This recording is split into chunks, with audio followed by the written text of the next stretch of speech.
La journaliste Elisabeth Chenet a fait analyser en laboratoire des dizaines de désodorisants. Que nous avons fait. Alors si je fais ça, qu'est-ce qu'on va respirer?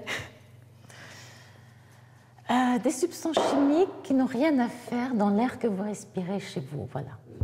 Ces tests ont révélé qu'une fois diffusés dans l'air, ces produits libèrent ce qu'on appelle les composés organiques volatiles. Tout un ensemble de substances chimiques. Là-dedans, on peut trouver, dans le pire des cas, du cancérigène, du mutagène reprotoxique ou des substances allergisantes, irritantes, voilà. C'est énormément de substances. On les appelle ainsi parce qu'en fait, leur point commun, c'est de se vaporiser très facilement et donc de se répandre dans l'air très facilement. Pourtant, depuis toujours, à travers leur publicité, les marques incitent à appuyer généreusement sur la gâchette le seul spray sans eau. et à profiter à plein nez de leurs émanations. Mais c'est ici. Allez. Ce qui nous intéresse, nous, ce n'est pas ce qui fait qu'on achète ou pas un produit, c'est ce qu'on trouve en petits caractères au dos des emballages. Et là, j'ai pris celui-là au hasard, mais c'est pareil sur tous. On y lit ne pas respirer les aérosols, utilisés seulement dans des zones bien ventilées. Allez. Entre ce qu'on vous vend dans les publicités et ce qu'on est obligé d'écrire au dos de l'emballage, parce que si jamais il y a des problèmes, quand même, la responsabilité pourrait être mise en cause, on a des messages totalement contradictoires et antagonistes. Donc c'est étonnant comme mention. Ça signifie que, comme nous, les fabricants savent que ces produits-là, finalement, ne sont pas très sains. Conséquence de ces alertes, les désodorisants chimiques ne sont plus en odeur de sainteté auprès de certains consommateurs. Des doutes qui ont permis à de nouveaux produits de s'installer dans nos intérieurs.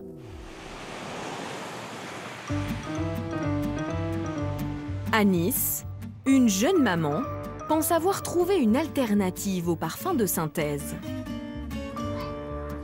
Tu te caches?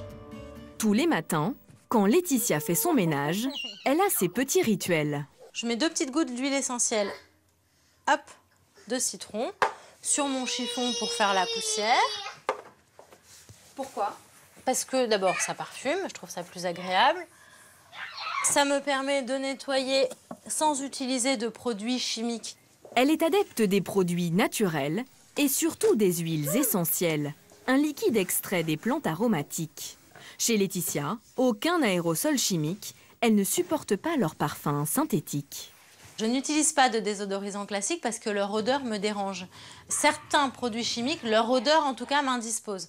Ça peut aller jusqu'à la nausée, ça peut aller jusqu'à oui, voilà, des maux de tête ou des nausées. Pour parfumer sa maison, depuis 1 an, elle a trouvé une autre solution. Elle utilise ses sprays.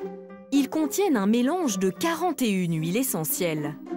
Elle en a un pour chaque pièce de son appartement et les utilise quotidiennement. J'ouvre la fenêtre en grand, on a de la chance, il fait beau. Ensuite, en général, je pulvérise à peu près, voilà, 2 pulvérisations. Je ferme la porte de la pièce pour pas que bébé puisse y accéder ou que ça reste enclos. Voilà, c'est la façon de terminer le ménage d'une pièce avant de passer à une autre. Ces produits n'auraient rien à voir avec de simples désodorisants. Ils se qualifient d'ailleurs de sprays assainissants. Sur l'emballage s'affichent toutes sortes de vertus et c'est notamment ce qui a séduit cette maman. A priori, ça prend soin de nous puisqu'on peut lire chasser les acariens, virus, germes, champignons, limite les sources d'allergie. Voilà, donc même si nous, on n'est pas spécialement allergiques, c'est un produit que je trouve agréable à utiliser et qui, a priori, même si je ne suis pas compétente pour le certifier, voilà, a des propriétés assainissantes intéressantes. Merci, maman! Comme Laetitia, de plus en plus de consommateurs sont convaincus des bienfaits de ces sprays aux huiles essentielles. Une image de santé et de bien-être savamment entretenue par leurs fabricants. Leur coup de génie, ne commercialiser leurs produits qu'en pharmacie et magasins bio. Des lieux de vente qui inspirent confiance et permettent surtout de gonfler les prix. Comptez en moyenne une dizaine d'euros par vaporisateur, contre 2 à 3 euros pour un désodorisant de supermarché. Mais ces sprays aux huiles essentielles sont-ils la panacée? Que valent-ils vraiment? Aucune marque de spray assainissant n'a voulu nous recevoir. Nous sommes donc allés dans le sud de la France, près d'Avignon, chez Algo Vital. Ce laboratoire ne fabrique pas ses vaporisateurs, mais il est spécialiste des cosmétiques à base d'huile essentielle. Mireille Fleury est l'aromathérapeute de la société. Avec elle, nous allons découvrir comment fabriquer une huile essentielle de thym. Du bon thym à thymol, fraîchement coupé. Et je tasse la plante pour mettre environ 350 à 400 grammes de plantes fraîches, qui va nous donner, si tout va bien, 2 millilitres d'huile essentielle de thym à thymol. Pour obtenir cette huile, elle utilise cette machine, un alambic. Le principe est assez simple. Sous le vase rempli de thym, une bonbonne d'eau bouillante. La vapeur traverse peu à peu la plante et se charge au passage des molécules aromatiques qu'elle contient naturellement.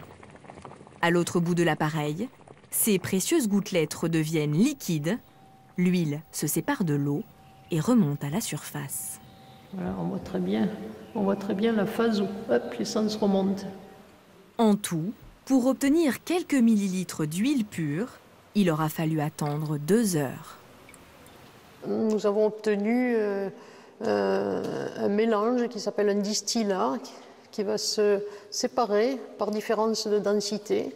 Et la partie supérieure, qui est hautement concentrée en molécules aromatiques, c'est l'essence de la plante, c'est extrêmement puissant, c'est l'huile essentielle.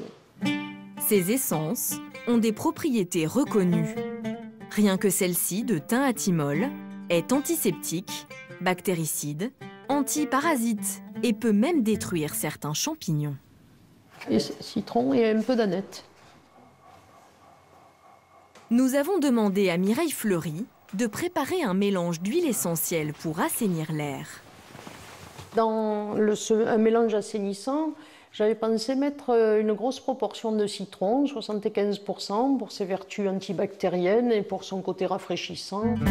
Dans sa préparation, elle ajoute aussi la fameuse huile essentielle de thym à thymol, celle de pin sylvestre, efficace notamment contre les acariens, celle de romarin contre les bactéries et les champignons, et une touche d'aneth pour le parfum.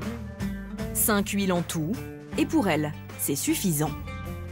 Il n'est pas plus efficace d'utiliser un spray avec de nombreuses huiles essentielles que d'utiliser un spray avec seulement 5 huiles essentielles.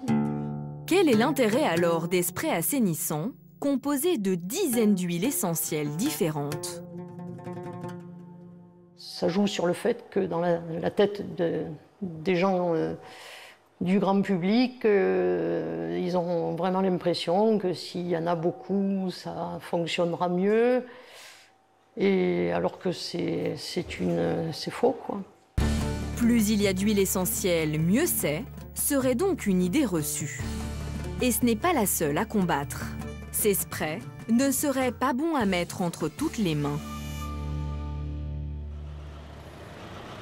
À l'hôpital de Strasbourg, le chef du service pneumologie, le professeur Frédéric Deblay, s'intéresse de près à la qualité de l'air des maisons de ses patients.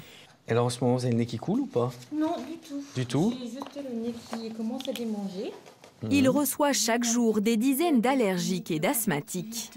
Depuis quelques années, en fin de consultation, il leur pose toujours la même question. Vous utilisez par exemple des huiles essentielles? Oui. Vous aimez bien? Pour l'ambiance par contre. Ouais. Il constate que ce public se méfie des désodorisants, mais il fait confiance au naturel et aux sprays aux huiles essentielles. Ouais. Et pour nettoyer les vitres, alors comment vous... Avec son équipe, ils décident alors d'étudier de plus près le modèle le plus utilisé par leurs patients. Ils choisissent de mesurer les émissions de substances qu'ils libèrent dans l'atmosphère.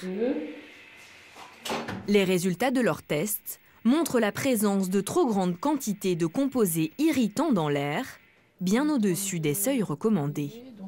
Un constat préoccupant pour les patients victimes d'allergies et d'asthme.